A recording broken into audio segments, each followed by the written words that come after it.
This is what's happening at your FBI while you are evading oversight hearings. Mr. Director, do you think you're still up to this job? I absolutely think I'm still up to this job, and I think our workforce feels the same way. Well, I don't. And frankly, I think you should have been gone a long time ago.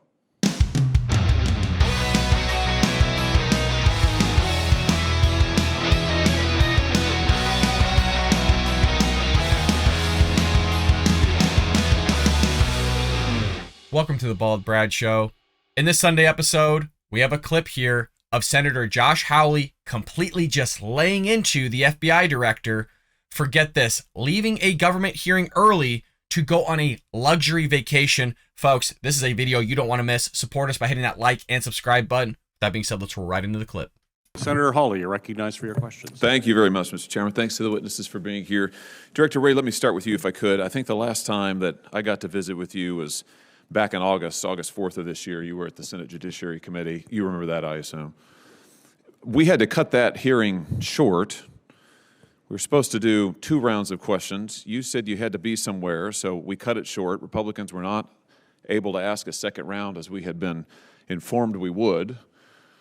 The press reported shortly thereafter that the reason that the hearing had to be cut short is because you were flying on a Gulfstream jet for a personal vacation in the Adirondacks. Please tell me that's not accurate. Senator, the hearing was not cut short from my experience. We had agreed beforehand on the time and length of it, and I was very surprised to find that anyone in the committee was surprised. As to how I fly, I am required, not only permitted, but required to fly on an FBI plane wherever I go. That's so you were going on vacation? I was, yes. So you left a statutorily required oversight hearing in order to go on a personal vacation in the Adirondacks? I took a flight to go visit my family, as had been previously arranged in conjunction with the leadership of the committee. The ranking member, Chuck Grassley, asked you during the hearing, he said, "I assume you must have other business." You said, yes. He then said, if you have a business trip, you've got your own plane, can't it wait a while? He then said, Chuck Grassley, we only just heard half an hour ago that now you have to leave. We were going to have a 7-minute round followed by a 3-minute round. I've got 7 people on my side of the aisle, that included me, who are waiting for this additional round. Is there any reason we can't accommodate them for 21 minutes? And you said you had a plane to catch. You had somewhere to go. And now we find out it was for vacation? The reference to other business was not a reference to that day. It was a reference to the following week where Senator Grassley and I were going to see each other in Iowa when I had other business in Iowa. What?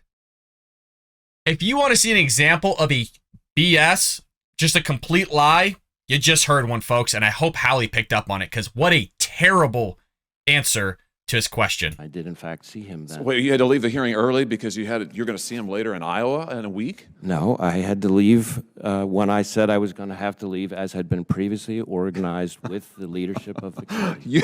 You left an oversight hearing before the Senate Judiciary Committee required by statute so you could vacation with your family. I find that absolutely unbelievable and, frankly, indefensible. Now, is it your practice to use government planes? You say you do this all the time. You flew in a Gulfstream 550, I think, that was originally purchased for counterterrorism purposes. You were using it to go to, what is it, Saranac Lake? Is that how I say it? I've never been there. Is that the right pronunciation? Saranac Lake? That was your destination? Yes. I love this guy, man. Is that how you pronounce it?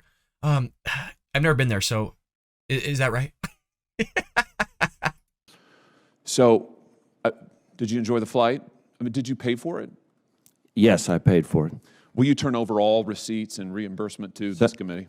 Senator, we will be happy to comply with oversight requests related to the use of the plane, as I said, and it's important for people to understand. Why don't you just give me a yes? Will you turn over the receipts for your flight? I will turn over the information related to my committee. use of the plane.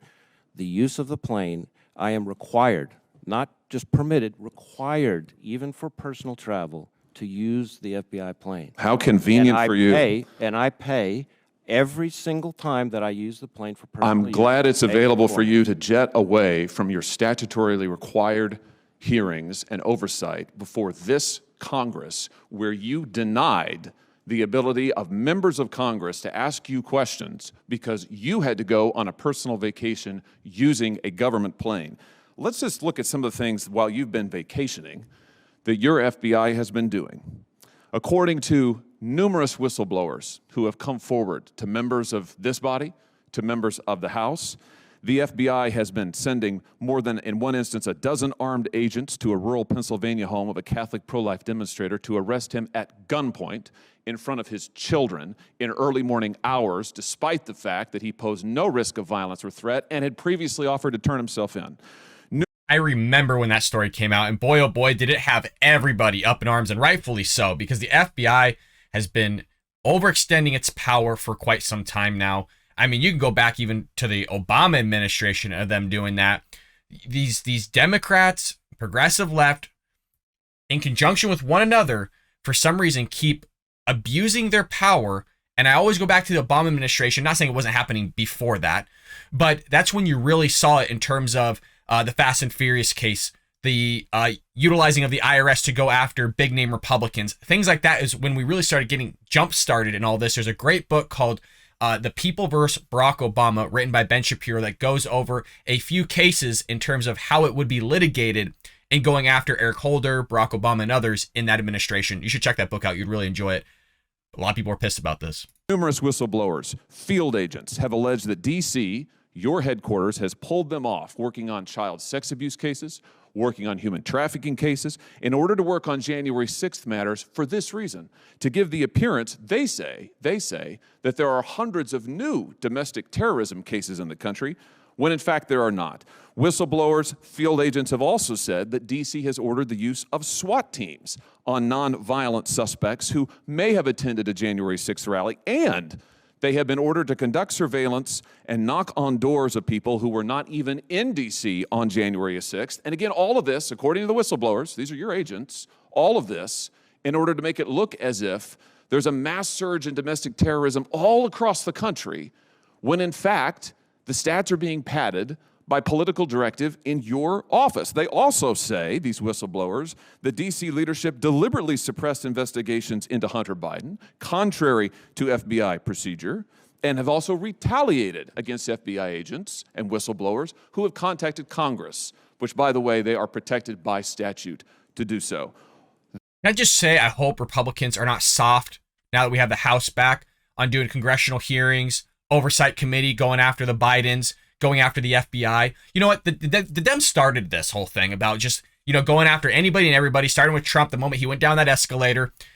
I hope that they just go after literally everybody that's in there. Nancy Pelosi, even though she's leaving. Joe Biden, even though he doesn't know what the hell's going on. Hunter Biden, same thing, because he's on drugs half the time.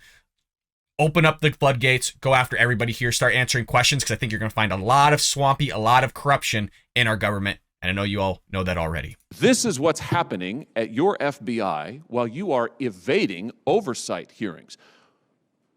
Mr. Director, do you think you're still up to this job? I absolutely think I'm still up to this job, and I think our workforce feels the same way. Well, I don't. And frankly, I think you should have been gone a long time ago. And given your behavior recently, I think it only makes it more clear. Are there any travel plans today that we should be aware of that you have? We're supposed to have a second round. Will you be here for that? Yes. Thank you, Mr. Chairman. Senator Hawley, you're recognized. Oh, that ending was perfect, right? Nice little bow on top. Do you have any plans today that we should know about? Are you going to be here for the second hearing? He's such a smart ass, but I love it. Well, there you go, folks. That is a Sunday episode. A nice little sprinkling of politics here. Please support us by hitting that like and subscribe button and leaving your opinions in the comment section below regarding anything that Josh Hawley or the FBI director said or didn't say, folks. The comment section, we can have a lot of fun, play with it. And folks, I will see you tomorrow here on The Paul Brad Show.